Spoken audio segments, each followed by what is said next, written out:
안녕하십니까, 산타고입니다. 홋카이도 4박 5일 골프 여행 다녀왔습니다.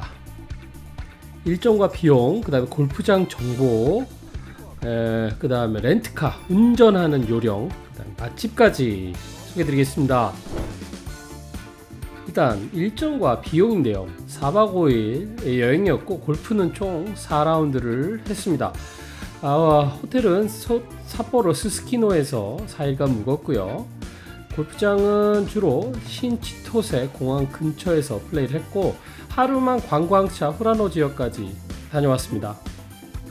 삿포로에서 왕복 4시간 거리로 조금 힘들긴 했지만 다들 만족하시더라고요. 이런 뷰, 이런 그 풍경 봤으니까요. 홋카이도가 워낙 맛집이 많아서 식사들도 다들 좋아하셨고요. 야끼니쿠, 야키토리, 라멘, 메밀, 돈까스, 스시까지, 붓다동, 해산물 덮밥, 이자카야, 징기스칸. 와, 적고 보니까 되게 많네. 맛없는 음식 단 한 가지도 없었고요. 음식 맛집에 대한 자세한 영상은 산타고의 본 채널에 이미 업로드를 해놨습니다. 영상 링크 걸어 놓을 테니까 관심 있는 분들은 꼭 한번 봐주시고요. 일단 날씨가 너무 좋았습니다. 날씨가 정말 끝내줬어요. 최고 기온 28도였지만 밤에는 반팔로 추운 날도 있었어요. 시원하고 선선한 날씨 덕분에 골프 치기 아주 정말 최고였고요. 골프 비용은 골프장마다 약간 차이가 있긴 하지만 총 4.9만엔이었습니다. 그래서 평균 한 게임당 1.2만엔, 호텔비는 6만엔 정도였습니다. 하루 평균 15,000엔 정도 되겠죠. 스스키노가 삿포로 중심가이기도 하고요. 일본 3일 연휴 기간이라 호텔비는 좀 생각보다 비쌌다, 이런 생각이 좀 드네요. 제 기준은 하루에 10,000엔 정도인데 물가가 올라서 그럴 수도 있는 거고요. 제가 조금 업데이트가 안 될 수 있고요. 렌트비는 나중에 자세히 보여드리겠지만, 골프에 7명이 참석했기 때문에 2대를 차를 빌렸고요. 전체 기간 동안 75,000엔, 인당 11,000엔 정도 했던 것 같습니다. 톨비와 기름값이 다 해서 5,000엔 정도로 렌트비 포함하면은 16,000엔 정도 했던 것 같고요. 저녁 식사 비용은 4회 31,000엔, 야키토리 2회, 징기스칸 1회, 스시 1회, 해산물 덮밥 1회, 라멘 2회, 이자카야 1회로 가성비와 맛은 충분히 밸런스가 좋았습니다. 항공료가 6만엔 정도이니까 전체적으로 한 21만엔 토탈 소요되었습니다. 두 번째는 골프장 이야기 좀 해보겠습니다. 첫날은 명문 니돔 클래식에서 플레이를 했어요. 남자 프로 메이저 대회도 열리는 명문 코스로 유명한 곳이고요. 락텐 평가 당연히 4.4로 높은 곳입니다. 가격도 꽤 비싼 편이고요. 평일 투썸이었고 할증이 붙어서 15,000원이 했습니다. 그린 스피드는 10.5피트니까 3.2m로 좀 빠른 편이었고요. 홋카이도는 전반 후반 구분 없이 스루 플레이를 합니다. 거의 대부분 골프장에서 페어웨이 카트 진입이 가능했습니다. 잔디는 촉촉한 편으로 러프에 들어가면 헤드가 잘 안 빠지는 그런 일도 있었고, 특히 니돔 골프장은 큰 나무가 양옆으로 굉장히 많아서 난이도가 상당히 높았어요. 페어웨이가 넓지만 나무 때문에 이걸 제대로 사용할 수가 없었다.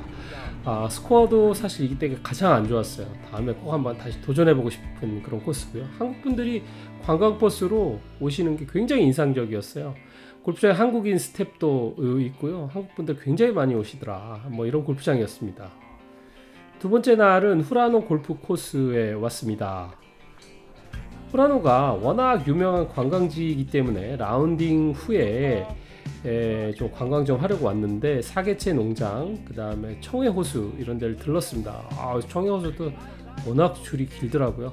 삿포로에서 왕복 4시간이라 멀긴 했지만요, 한 번은 꼭 가볼만 하다, 이런 생각을 하는 곳입니다. 저는 개인적으로 굉장히 많이 갔어요. 여러 번 갔지만 그래도 좋더라고요. 골프장은 평가가 3.8로 상당히 낮은 편이었거든. 근데 지금은 4.3까지 수직 상승했어요. 이렇게까지 올라가는 일도 있구나, 이런 생각이 드네요. 솔직히 골프장은 전장이 조금 짧은 편이긴 하지만 메인터넌스나 컨디션 같은 거 생각하면 정말 괜찮은 골프장이다, 이런 생각을 했습니다. 게다가 휴일인데 밥 포함해서 8,000엔이거든요. 물론 거리가 좀 멀리 떨어져 있긴 하지만 진짜 가성비 좋은, 그 다음에 컨디션 좋은 골프장이었습니다. 3일차는 하야키타 컨트리 클럽이 되겠습니다. 락텐 평가 4.4에 고평가 골프장이 되겠고요. 상당히 시설 좋았습니다. 휴일 13,000엔으로 가격도 그렇게까지 어마무시하게 비싼 가격은 아니었고요. 아주 평균적이라고 보시면 됩니다. 도쿄보다 상당히 싸고요. 신치토세 공항에서 가깝습니다. 한 40분 정도 소요되고요. 골프장의 페어웨이는 엄청 넓은 편입니다. 홋카이도 골프장이 전반적으로 상당히 페어웨이가 넓고 그런 그 컨디션인데, 역시 매닝터너스 컨디션은 거의 최고 수준이다 이렇게 말씀드릴 수 있을 것 같습니다. 그린도 빠른 편이지만 그렇다고 해서 막 무서울 정도로 빠른 그런 그린은 또 아니고요. 후라노 골프클럽 외에 전장도 상당히 있는 편이었습니다. 상당히 즐거운 라운딩이었습니다. 정말 좋았어. 어느 골프장이나 러프는 상당히 잔디 특성 때문에 까다로운 편이었고요. 특히 하야키타는 벙커가 또 장난이 아니었어요. 이거 엄청 부드러운 모래더라고요. 그래서 정확하게 안 치면 클럽이 확 먹어 들어가는 그런 벙커였고, 저도 꽤나 많이 들어갔고 고생도 좀 했지만 다행히 이날 11오버 했으니까 그럭저럭 스코어는 나쁘진 않았습니다. 여기도 또 가보고 싶은 그런 골프장이다 이런 생각이 드는 곳입니다. 그리고 이 후배인데, 저희 후배인데 이 친구는 3연속 버디를 또 보여주는 기염을 토했고요. 즐거웠어요. 마지막 날 네 번째는 썬파크 골프 코스가 되겠습니다. 이 골프장은 일단 넓고 평평한 게 무엇보다도 특징이 되겠습니다. 정말 기분 좋게 시원하게 라운딩이 가능한 곳입니다. 락텐 평가는 4.0으로 평범한 수준입니다만 이런 골프장은 정말 플레이하는데 기분이 좋죠. 그렇습니다. 삿포로에서 30분, 신치토세 공항으로 20분입니다.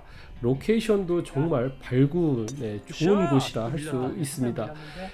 점심도 포함이었고, 근데 미소라면 진짜 맛있었어요. 그 다음에 부타동 돼지고기 덮밥인데 이것도 미친듯이 맛있었고요.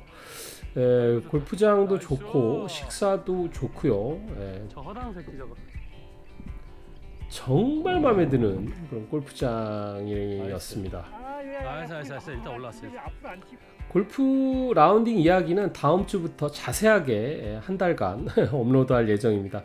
같이 하신 분들이 고수들이 하도 많아서 또 재밌는 라운딩 영상 보여드릴 수 있지 않을까 이런 생각이 들고요. 한국에서 오신 분들도 사실 결과적으로 보면 엄청 좋아하셨어요. 저희는 이미 내년에도 또 갈 생각으로 일정도 잡아놨습니다. 홋카이도의 라운딩은 제 예상보다 훨씬 더 좋았습니다. 렌트카와 운전시 주의사항입니다. 7명 라운딩이라 차를 2대 빌릴 수밖에 없었고요. 스카이티켓이라는 사이트에서 렌트했는데 가장 쌌습니다. 한 대는 버짓 렌트카, 한 대는 토요타 렌트카에서 따로따로 빌렸고요. 한 대는 소형차로 3명이 타기가 좋습니다. 7명의 캐리어와 캐리백을 고려하다 보니까 봉고 같이 생긴 요거 이제 토요타에서는 하이에이스라는 건데 한 대 빌렸습니다. 근데 이게 2열 3열도 있는데 너무 좁아서 오래 타기가 너무 어렵더라고요. 그래서 보시다시피 캐리백 7개, 캐리 7개가 가볍게 들어가고 남고요. 높이가 있어서 운전하기도 엄청 편합니다. 그래서 저희는 2대를 빌려서 한 대는 사람이 다 타고 나머지는 짐은 여기다 다 실었는데 5일간 7.5만엔, 인당 11,000엔. 굳이 따지자면 하루에 2,000엔 꼴이니까 굉장히 저렴하다 이렇게 말씀드릴 수 있을 것 같고요. 더 좋고 효율적인 방법이 있는지 좀 경험이 저한테도 좀 더 필요할 것 같다 이런 생각했습니다. 한국에서 온 후배들과 운전하면서 얘기해보니까 몇 가지 주의사항이 있더라고요. 그래서 한번 정리해봤고요. 파란색은 좌회전, 우회전, 직진 모두가 가능한데 전부 비보호예요. 파란선이라고 확보된 게 아니야. 파란색이라고. 빨간불일 때는 절대 움직이면 안 돼. 좌회전 해도 안 되고 우회전도 안 되고 당연히 유턴도 안 되고 무조건 빨간색에 따라야 돼. 근데 여기에 여기는 신호가 없는데 화살표가 있는 신호가 있어. 그러면 화살표는 따라도 돼. 그러니까 빨간색에 함부로 좌회전 나오면 무조건 안 된다. 그것만 유의하면 돼. 그러니까 어쨌든 빨간색은 움직이면 안 돼요. 그 다음에 화살표가 있으면 화살표는 우선이야. 처음에 되게 헷갈리더라고. 가래는 거야, 말래는 거야. 예를 들면 이런 신호가 있어요. 도쿄에는 굉장히 많은데 대부분이 다 이런 신호인데 뭐 이렇게 화살표가 있어 화살표는 따라가도 된다 생각하시면 되고요.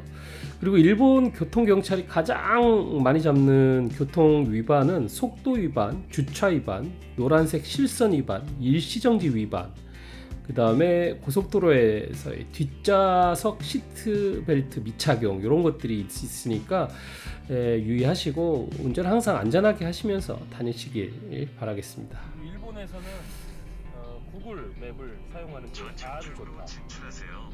구글 맵을 사용하는데 한국에서는 사용하지 않는. 그리고 고속도로 ETC 진입 시에는 속도를 충분히 한 30km 이하로 줄이시는 게 좋습니다. 항상 안전운전 하시길 바라겠습니다. 네 번째, 맛집 8곳입니다. 맛집은 총 8곳의 영상을 올렸습니다. 자세한 내용은 산타고 채널에서 확인하실 수 있고요. 야끼니쿠, 야키토리, 스시, 해산물 덮밥, 이자카야는 일본 여행 오시면 어디까지나 디폴트이고 가성비 좋은 곳을 찾는 게 어렵지만 홋카이도는 맛집이면서 가성비 좋은 곳이 워낙 많아서 비교적 편했다 이렇게 말씀드릴 수 있을 것 같습니다. 스스키노가 워낙 활락가이면서 관광지이다 보니까 예약을 꼭 해야만 난처하지 않을 수 있습니다. 귀찮아도 예약하시길 바라고, 징기스칸 양고기는 꼭 드셔보시길 추천드리겠습니다. 저는 비위가 약해서 냄새나는 고기는 아주 질색팔색하는 편인데 저희 이번에 트라이 해봤는데 정말 냄새 없이 정말 맛있는 양고기를 즐길 수 있었습니다.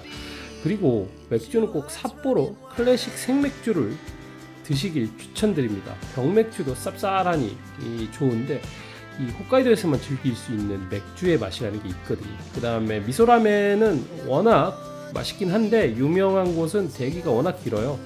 그래서 신치토세 공항 3층에 라멘 도장이라고 유명한 그 라멘이야 10곳을 모아놓은 곳이 있는데 거기서 드시는 것도 좋은 방법이다. 저는 그렇게 생각이 듭니다. 해산물도 워낙 유명한 곳이 이곳 홋카이도가 되겠습니다. 이자카야나 미조시장, 스시를, 해산물 덮밥 이런 거 꼭 드셔보시길 추천드리고요. 돈가스도 역시 확실히 맛이 포장되어 있는 메뉴죠. 부타동도 기회가 되시면 꼭 드셔보시길 바라겠습니다. 굉장히 맛있습니다. 부타동. 이렇게 4박 5일간 충분히 먹고 마시고 라운딩 하고요.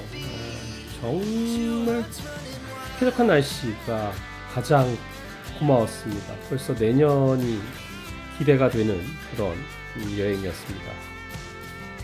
여름 홋카이도는 정말 풍요롭고요, 맛있고요, 쾌적해서 행복하고 좋았습니다. 구독, 좋아요, 알림 설정까지 부탁드리겠습니다. 감사합니다. 산타고였어요.